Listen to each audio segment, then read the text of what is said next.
and welcome to Catalyst Happy Hourish with me, Antony. And me, Darren. And last week, the sound on my microphone to begin with sounded dreadful. So I'm hoping... It was horrendous. Yeah, but... Not only at the beginning, but at the end as well. If you listen carefully to the end of Antony's podcast, you will hear the sound change because I had to replace the goodbye with one that was done 3 or 4 weeks ago. Yeah. Not sure what happened. I don't know if it was a Zoom problem or if it's just you being a cheapskate with your microphone. It's the same microphone as you. Oh, no, it's not anymore. Mate, I got quality. Quality now. Well, taking the advice of what's her face, who we interviewed the other day. What's her name? I know. I need you to remember the name. Zoe B. There we go. Zoe B. She said you have to invest. I mean, I did buy this microphone way before that, but that's not the point. You had that microphone when we spoke to her. Yeah, but I have invested in a microphone because I'm fully invested. We just need to do that storyboard thing, whatever she said. What was it called? Vision board. We need to do our vision board. Well, put it this way. I'll show you how invested I am in the fact that I didn't even get to the end of last week, so I didn't know the sound changed again. Literally, if you go to the very end of the podcast, you might not even notice it. It might be, I can't remember where you were on the one that took off. But it did fix itself a little bit because I was like, oh, is this going to be the whole way through? And once the intro was done, it was fine. Yeah, so apologies. Hopefully the sound is better this week. And if it's not, yeah, I will check the sound stuff to make sure, because I use Logic Pro to edit our podcast. So I'll make sure that it's not that playing up. I think you just make your sound better than mine on hers. I literally just import it. I don't have to do nothing with my sound. The only one that plays up is yours. And I don't know, because it could be that it's Zoom, because it's not designed for what we're using it for. No. It could be your microphone, which I don't think it is, because the rest of the podcast was absolutely fine. And this is the microphone we used for the whole summer camp. Yeah. Or it could be just the internet connection, that it may have done something funny at the end. We didn't notice it. I don't know. Who knows? Anyway, it was all good in the end. Who cares? Who cares? Head over to our website, www.catalystyouth.org.uk, where you can find the rest of those podcasts and you can go and hear which ones are good sound quality and which ones are bad. You can also find our YouTube, Facebook, Instagram, Twitter, and so much more, as well as our email addresses, Antony, Darren, or info@catalystyouth.org.uk. There you go. You even remembered the correct website. I did. That's the best I've done it in a few weeks, actually. Give yourself a pat on the back. Hopefully they can hear that pat on the back. I mean, I heard it, so I'm sure they will. Good. But on the time of recording this, it is 9 days till Christmas. On the time of release, it will be 8 days till Christmas. We are getting later. We are getting later every single week. Not as late as when we interviewed Bill. We did that on the Friday morning. It was released at 2:00. Yeah, and I think I edited it and uploaded it in about an hour spare. Yeah. So, yeah, hope everybody enjoyed that one. That was a good insight into Bill's life. It was. And but yeah, we're getting close to Christmas, which means next week, when you hear our podcast, you'll get one Friday and Saturday. You're welcome. And then you'll get one the weekend after as well. Yeah. But only one, because we're taking a break. Yeah. We're taking a break. So, between Christmas. Is it a New Year's Day one we're doing? New Year's Eve/day. Depends whether you listen to it when it's released at midnight or whether you listen to it. We're releasing it at midnight. Oh, okay. Can we release it? Are we able to do that on Poppy? Yeah. Okay. Then we're releasing it at midnight. We will release it. So as soon as you've done Old Lang Syne and you've toasted the new year in, head over to our podcast and have a listen. For your special New Year's Day message. It's just like, Christmas Day when you're waiting for the Queen's speech. It'll be like New Year's Eve. You're just staying up just to hear our podcast. Yeah. That's the only reason. You don't stay up for anything else on New Year's Eve. Or if you don't want to stay up, let us know and we'll release it later on New Year's Day for you, so you don't have to stay up. I mean, or we'll just release it at one time and you just listen to it when you want to listen to it. Yeah. Or we just go live. No, mate. I don't think it'll sound as good live. Mate, I reckon we would have. I mean, it would be after the 9 p.m. like Watershed, so we could talk about anything. Yeah, but those podcasts stay there, mate. It's not always after 9 Yeah, but p.m. there's a little button that I can click to say it's explicit. So we get the little E at the end of our little podcast. That'd be cool. Anyway, what are we talking about today? I think we should just put the E at the end of random podcasts, and then it makes people listen the whole way through to find out when we swear. Yes. I mean, we were out with the youth last night for our Christmas meal. That's the Bible's lot. And yeah, they had that. I don't know what it was because we went to the pub, as all good youth workers do. I did not drink. It felt very weird to sit down and have a meal without a pint. I'd like to clarify, this isn't me. This is just Darren's group. Just my group. So yeah, Anthony's group. I mean, you can bug him to ask why you weren't taken to the pub. I'm not taking like 12 of them to the pub. Why not? No. I mean, it's hard enough having to try and stay out of buying drinks when I'm out with friends, let alone having to take all 12 of you. Oh, but it's easy, mate. You just buy them a Coke. Tap water, mate. It was one had the refillable hot chocolate. So that was one drink done. Don't have to buy it again because they can fill it up as many times as they like. Then one had a lemonade. She only had that one drink. Two of the boys had Cokes, but they drank it like there was no tomorrow. So I had to get them another drink. 2 drinks they did. But it was a good night, and their choice of language was a little bit to be desired, and we had words at the table. You're in the pub.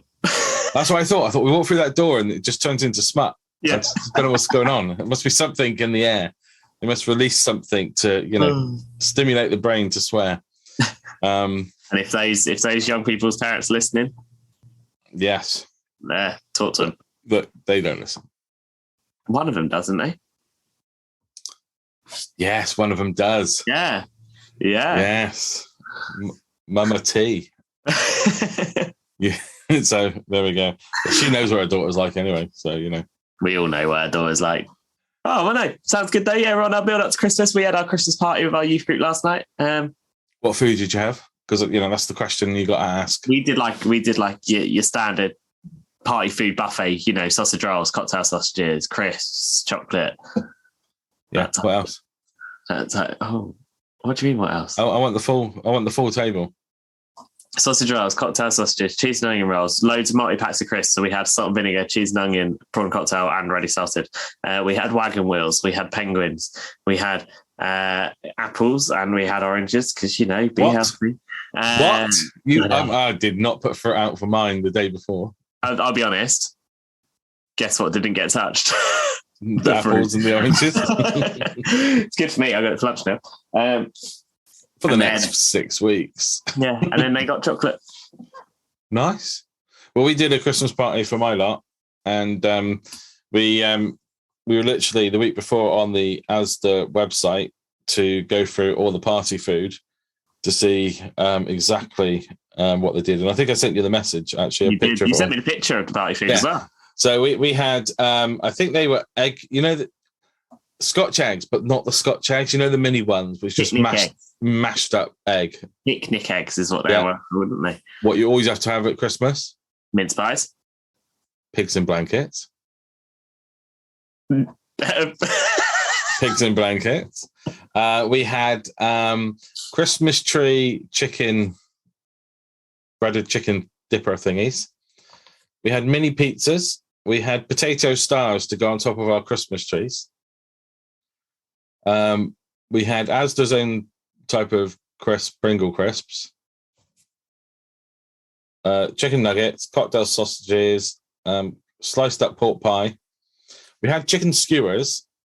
They just grabbed, the lady who bought them just grabbed them.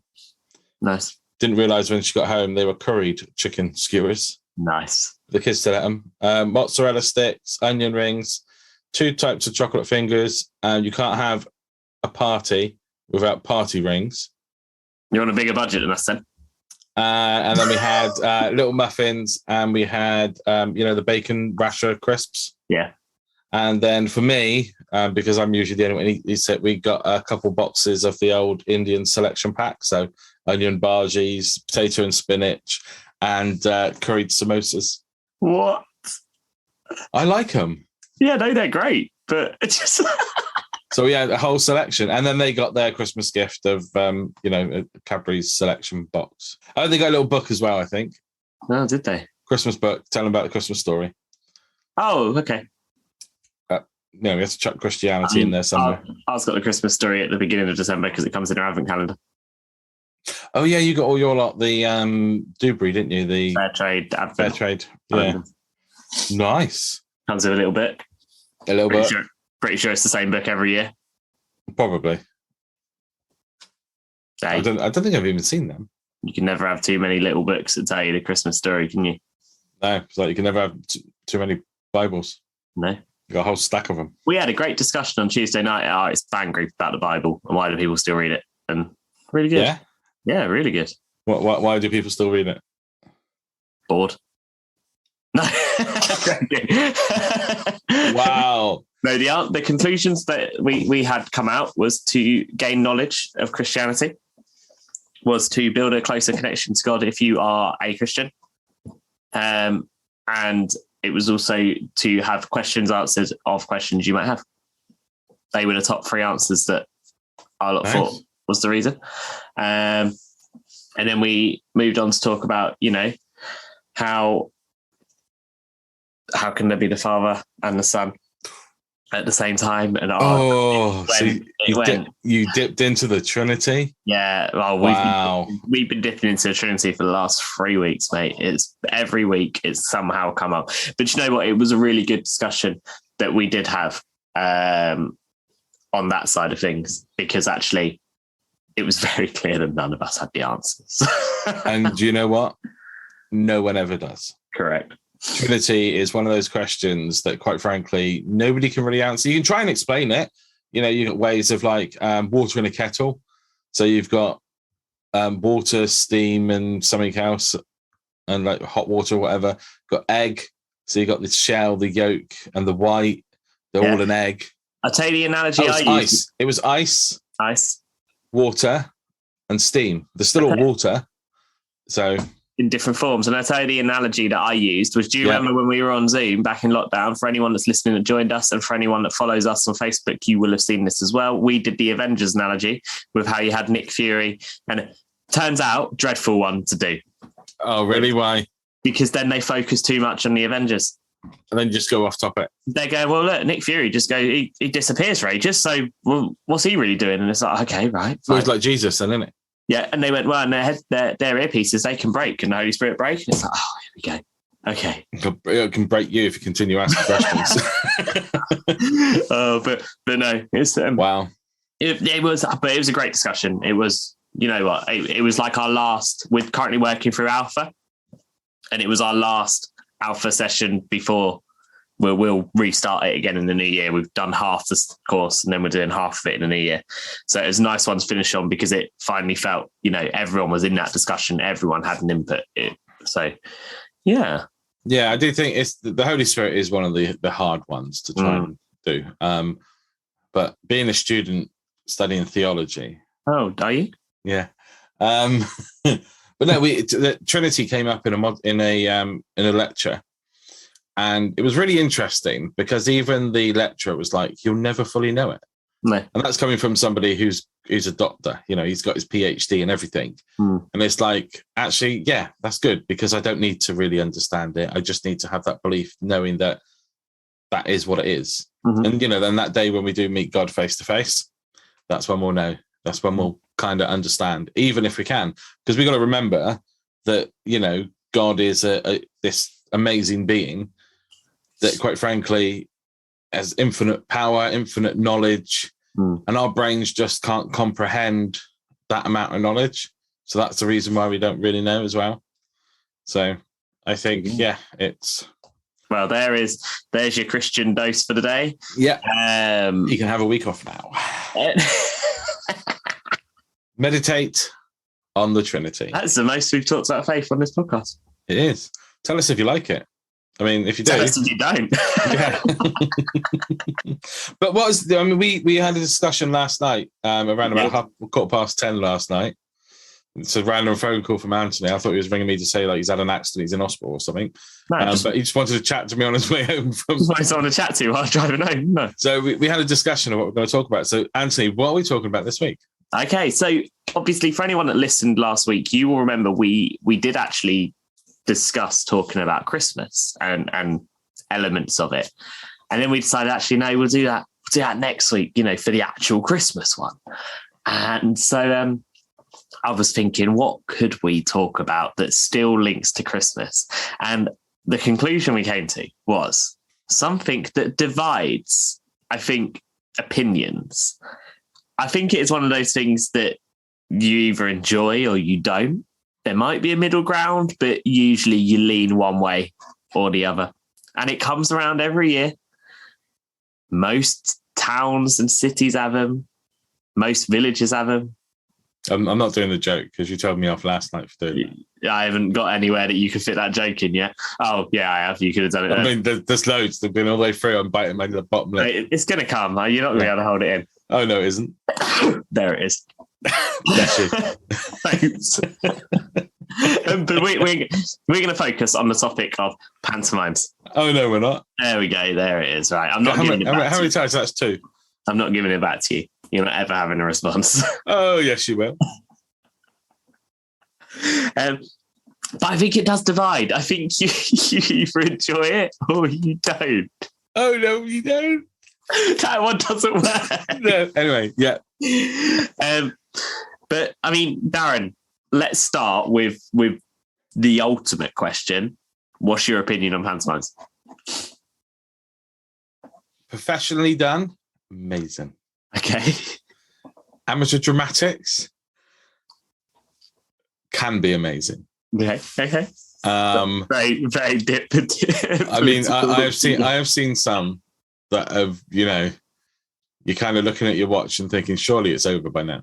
But yeah, I like them because I think they are both child friendly and adult friendly in the respect that, the children don't get the innuendos that are put out there, but the adults do.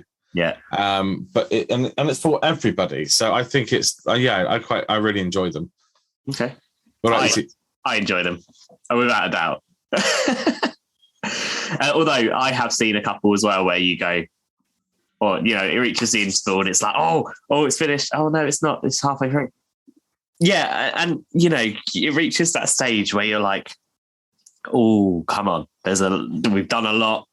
How are you going to keep it going? And then it's almost like you watched the same story twice. But I love pantomime. I mean, it also comes down to those who you cast. So we're going to come on to it in a minute. But things like, we'll look at, say, for instance, Cinderella, and who is Buttons, because that links everything in. And the Dame, again, links everything in.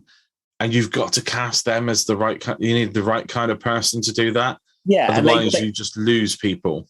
And they do act almost those sort of characters are the almost narrator of the pantomime, aren't they? They're the ones that. I mean, we will come on to that and discuss it a bit more because we can go into a bit more detail about that. But I just was looking up about pantomimes this morning because I was like, we need to know a bit more about it. Do you know what era pantomimes started, or they say they started? Shakespearean times. Give me a number. Wasn't he the 1700s? Oh, before that. It goes all the way back to the 1500s, apparently, because pantomime apparently has a really complicated and messy history, but it came about from Commedia dell'arte, which is a traditional Italian theatre that involved comedy, clowning, and audience interaction. So they think that is like the first step of pantomime, not maybe how we know it now, but what could relate to it. Shakespeare, I take that back because people might be shouting if they're real Shakespearean buffs, because Shakespeare was born in 1564. Okay. So, he was born then and died in 1616. Okay. So it was probably around his time. Yeah. Because theatre was quite popular in those days. You know, It was, and I mean, it was that type of theatre that they were trying to do, I guess, wasn't it? But, okay, the second question then, do you know when the first pantomime dame appeared, though? So the first time a man played the dame?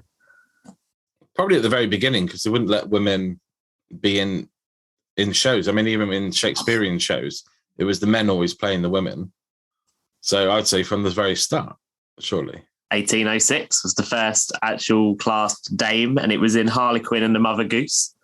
Okay. And it was at the Theatre Royal in Covent Garden on December the 29th, 1806.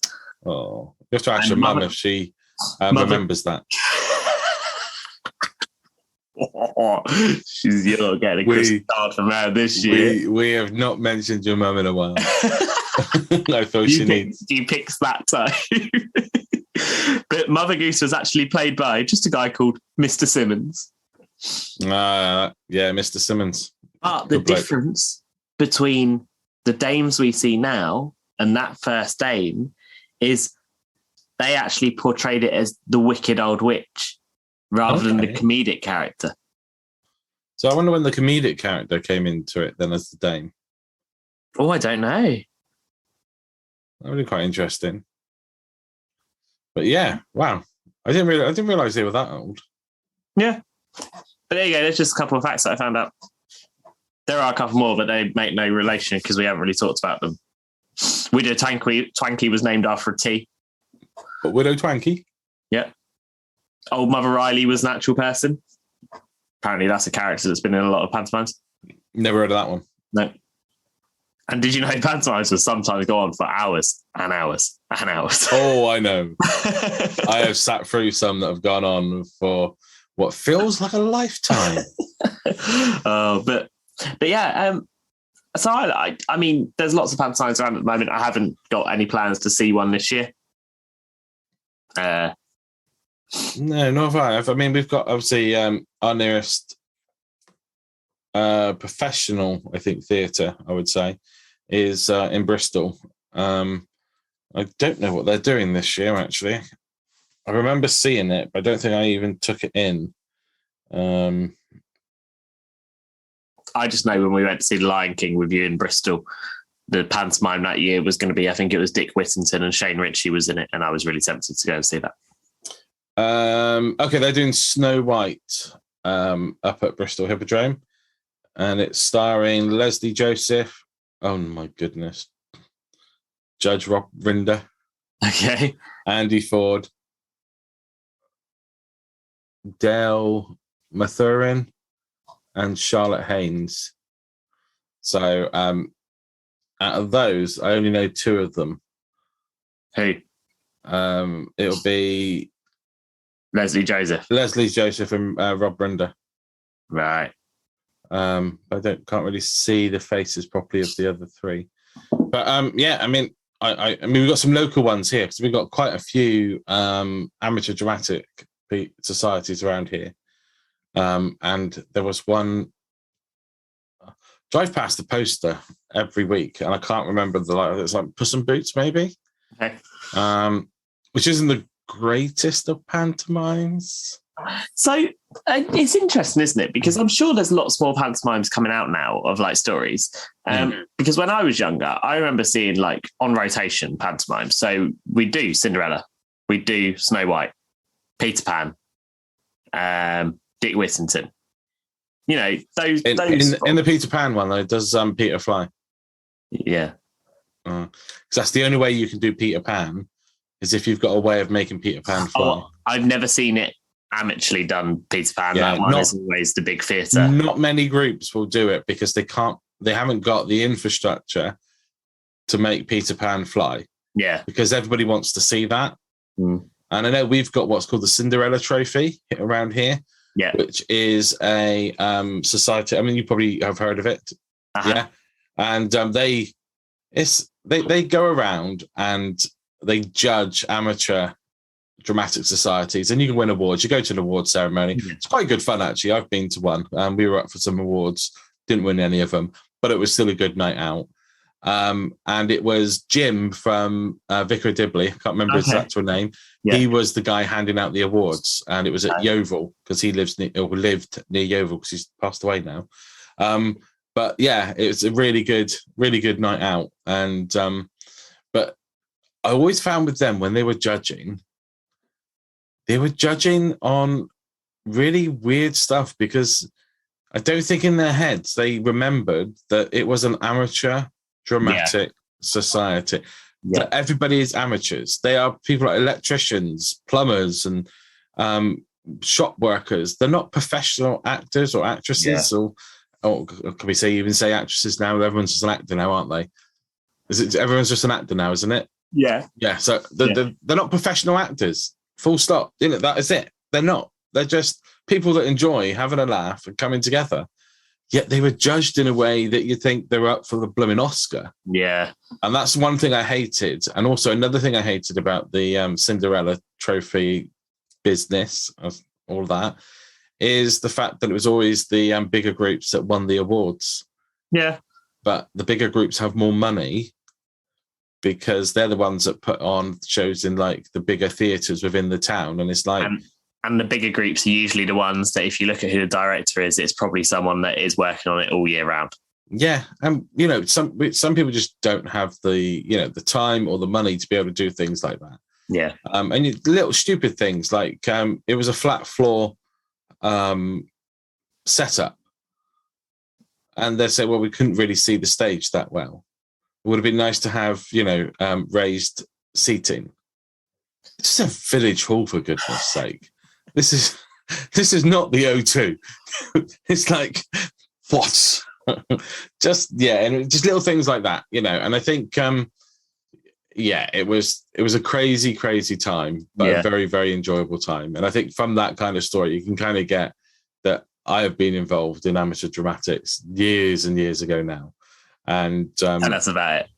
I only appeared once and I think I may have it on DVD somewhere. No. Yeah. I appeared once. I was Baron Stonybroke in Cinderella. So for those who don't know that's Cinderella's dad. And he's a bit mad, doesn't he? He's like the old guy losing his marbles a little bit. Yeah, and also, just no money. And I only had literally a very small part. I was in at the beginning, in at the end, job done. And I was happy with that because I'm not... Well, you look at me now, and the job that I do is a bit like a pantomime, isn't it? The job that we do. It is. But it was the learning of the lines and having to go to rehearsals every week, and it was just a lot of stuff going in, and it was kind of not my cup of tea. But I wanted to give it a go once, just to understand what it's like. And I mean, Sarah grew up doing pantomime through her childhood, so and that's how I got involved within it. But yeah, I had a really good time. It gave me a really nice experience to be part of a production and, something to go on the CV. I was Baron Stonybroke. So, yeah, it was interesting. The only thing is, obviously, I was married to the Dame, wasn't I? If I remember rightly. You're married to the Dame. Oh, in the thingy, I think, because that would have been the Wicked Stepmom, so that would have been played by a dame. So that was interesting. But it was a good one. I enjoyed it. Performing, I think it was like 5 nights, twice on one day. Wow. And that was back in the days when I used to, go to a place called Sarah Hodge to have my hair done, and I actually had part of my hair bleached, so I kind of looked like a leopard. But when it was gelled, it looked really cool. And I had to wear hair dye, sprayed on hair dye to cover up the bleached bits. But yeah, back in the day. What about you, Anthony? Have you ever been involved in a pantomime? I have. I was. Oh, no, you haven't. There it is. I was more just trying to think, because there is one that I can immediately talk about, but I'll talk about that one in a minute. But I'm pretty sure when I was younger, I also did the Snow Queen, which I think was classed as a pantomime when I was in it. But I wasn't. I was literally like a pixie. I think I was like 8. So like that. Please tell me that there are pictures. I don't think there are of that one. no pictures of you being a pixie. Yeah, sorry. I mean, that could have been next year's Christmas card from Catalyst to everybody. But then I also remember doing Robin Hood, but I can't remember if that was just a show or whether that was a pantomime. And I played Robin Hood? Alan Adale. Oh, boring. I got the old lute. Is that what it's called? The big guitar thing. The weird shaped guitar. Yeah, that was my character. But I can't remember if that was just a show, or whether that was a pantomime. I'd make a good Friar Tuck, I reckon. I think you would. I mean, I could act drunk or even be drunk. Join us next year where we should put on the one and only 2-men production pantomime. Oh, we should. We should. We have got so many ideas. It's just a shame that we live so far apart from each other. Yeah. Because we had Christmas ideas, doing a Christmas video, the whole shebang. So yeah. That does remind me, though. We'll come back to that at the end. I've got something that I'm going to say on the podcast, but okay. I'll come back to it. But yeah, the main pantomime that I did, I was 17 when I did it. I did Cinderella as well. Hey, there you go. See. There you go. And that's what came up last night. It was like, no, you were in Cinderella. I was in Cinderella. Yeah. Yeah. And that's what sort of made us make this decision to talk about it. But yeah, I did Cinderella. And I actually did play Buttons in it, which was a very big part. I was on stage, I think, for all but 2 scenes. It is a very big part. Yeah. But a lot of the time, it wasn't masses and masses of lines. It was more, I had to be in the background, like making my reactions very big and being a bit of a klutz throughout it. And I think also making sure the audience got involved as well. That was kind of Buttons. Yeah. And that's the Button and the Dame are more audience orientated of bringing them into the story. Yeah. And I mean, we had, so it was Buttons and the Fairy Godmother worked a lot together in scenes, to hype the audience up a bit. And the lady that played the Fairy Godmother, she was hilarious because there was one scene we did and I was stood on stage, Cinderella's in the middle and the Fairy Godmother's this side. And I said my line, Cinderella said her line, I said my line again. The Fairy Godmother just stares at us. She looks out of the audience. She stares at us again. And then she just goes, hang on, and walks off stage. We're like, what? She's come back on. She went, right, just went to check the script, got no idea what I was saying. Let's continue. It was like, what?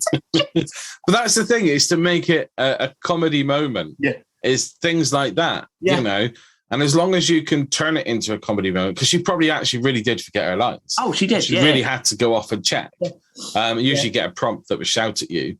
Yeah. I mean, we did have a prompt, but she was just ignoring them. But you can include that, and that's what makes one of the leading roles. That's what makes it if you're Buttons or if you're the Dame or any other of the leading roles. And you just got to have that comedy moment.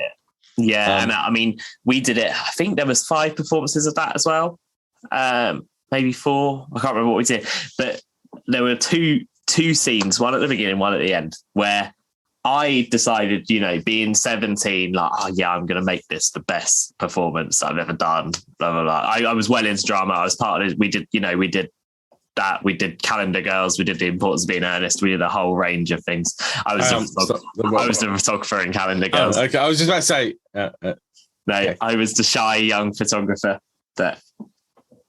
Yeah, asking the WI to take off their bras. Okay, hold these buns. But yeah, so there was a scene at the beginning where I had to do like a little skip when I was talking about how much I liked Cinderella. And what I did was in the rehearsals, I did a skip, and then I just spin and landed. And the director was like, that was really good. Do that. Okay. Every night I got nearer and nearer to the edge of this stage.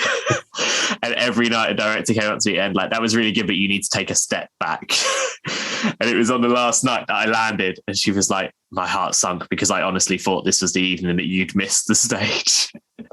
But then the last bit, I had to come into the ball or whatever the final scene was, I can't remember, on a scooter down through the audience.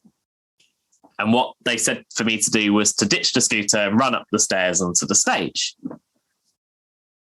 So me, being ambitious, ditched the scooter, but also ditched the stairs and went for the leap. Wow. Every night. And every night I managed to hit it. But the last night almost didn't land it because I got right on the edge of the stage and had to balance myself. Oh my word! But it's about, but it's as you say, you've got to make those. You've got to be a bit ambitious because it adds to the comedy. It adds to the element of what is a pantomime. It's not a serious theatre production. No, and the thing is, as long as you are having fun, that's all that matters within it. Yeah, and I think and it's and I must admit, I did have fun. The bits I didn't enjoy was the rehearsals and the learning of the lines. So, I had this conversation with my dad yesterday because we were talking about. Well, this is probably what gave me the ideas of pantomimes. Actually, to say to you, we were talking about how the majority of people say, "Oh, someone's failed in their acting career when they end up in a pantomime." Now, in my head, I'm going, okay, maybe, but actually, put it this way. You join a pantomime for about 2 months of the year, your face and name are everywhere. Yeah. Like, have you failed? Or actually, is that a really good thing a platform to use to get your acting back out there? So we talked about that, but he said to me, I honestly thought you would continue in pantomimes. And I said to him, I'd love to. I'd happily go back into pantomimes. My issue is the rehearsal time. Yeah. With the job we're in. It is a big commitment to, and it's also trying to get into a group as well. That can sometimes be quite hard. And it would take a very, very long time to be front of stage as Buttons. You couldn't just waltz up to a group and go, right, I want to play Buttons, because they'll just laugh and not let you join. Well, and that's the thing. A lot of groups already have their casting, don't they? That's it. Every year, it's like, oh, we know who's being cast. Yeah, and I think, just amazing. I think we've kind of come to the end of the. We have it. Bit. But I think if you're going to go, obviously this is the season for pantomimes in a lot of places.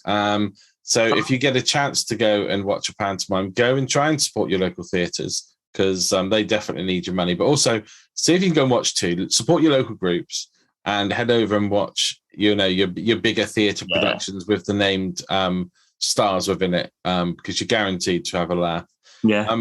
And if you can't go this Christmas, sometimes pantomimes happen at Easter, I've started to notice. Yeah, the pantomime I was in, I'm sure it was in the half-term week in February. I think I want to say ours was in April at some point. Yeah, but yeah, you'll see them dotted about, especially the local ones, and they're always a good laugh. So go and support them. Support your local theatres and also support your bigger theatres as well, because they also need your money, especially after the COVID year, 2 years that we've had. So theatres definitely need money. They were not given a very good package from the government like other businesses were. No. So, and even that, I had a message the other day, Lion King last week, 2 nights couldn't perform due to COVID. Yeah, saw that. Literally, it's... Hamilton cancelled their performance last night. Still crazy. So try and support those. So if you can't get over to see a pantomime, try and go and see a show that's on as well, because let's get that money back into the performing arts, because they definitely need it. And back on quickly to the actors and actresses, or actors even. From what I can gather from seeing them, they enjoy theatre more than recording, because they can gauge what the audience is enjoying and not enjoying. And that's what feeds them to do it. I think it is. And if you're listening to this and you know someone who is in a career as an actor, get them to drop us a message. We'd love to interview and chat to them. Even if it's a pantomime. Even if it's pantomime. Stage, film, TV, whatever they do, we don't mind. Yeah, even if they are just, two-liners in the background, it'd be really interesting to hear their experience and how they got there. I think that'd be a lovely another career avenue that we can put on the podcast. Yeah, the back end of the pantomime horse, send them all along. Yeah, I could make a joke there, but I'm not going to. I saw you hold back. I'm holding back. Anyway, call it. Okay, before we go, I just need to bring up one thing, and then we're going to say goodbye. Is that okay? Yeah, but I just remembered I said literally earlier that I've got something I need to say on the podcast. And okay, you go first then. Okay, just to put it out there, can we get a vibe? Because at the moment, what I've noticed is podcasts are all going on tour. So if you want Catalyst to do a UK tour of our Catalyst Happy Hour-ish, please let us know, because everyone else needs to do it with their podcast. So why can't we? Come and see us. We'll be at the, Stoke St. Gregory Village Hall on the...